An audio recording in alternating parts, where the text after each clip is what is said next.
I think that many people who appreciate Wayne appreciate the prophetic voice that he brings to public life. And he's one who's not found a way to do this, but been driven by it. I think it's something that is innate within him to speak truth to the world that he sees around him.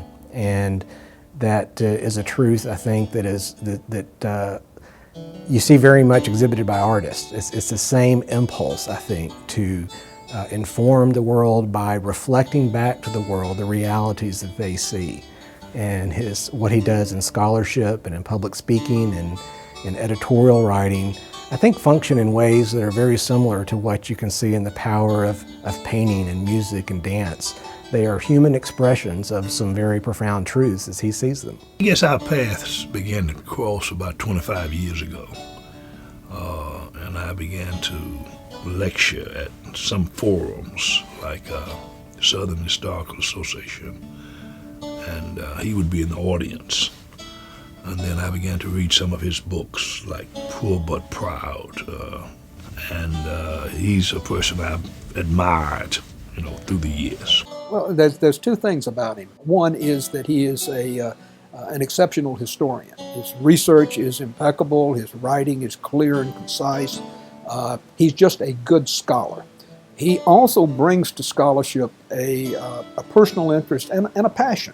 He believes in social justice. He is not afraid to point out when there hasn't been social justice.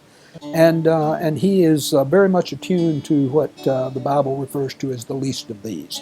His research and writing as an historian gave us insight into who we are and why we are the way we are. And I think Wayne embraced the good, the bad, the questionable, the great, and really the whole spectrum of what Alabama and Alabamians are. Wayne, of course, has given a lot to his non-native state since he was born in Mississippi, but he spent most of his life in Alabama. He's been a conscience of Alabama. He's helped us realize what we had here, both the good things and the bad things. One time I heard Wayne give a eulogy, and he said that each one of us will have a different characterization of a person depending on the perspective from which we come. And I thought about that with Wayne, that he's a historian who has documented the history of Alabama, and I mean warts and all. He's recorded the history of those who are less fortunate.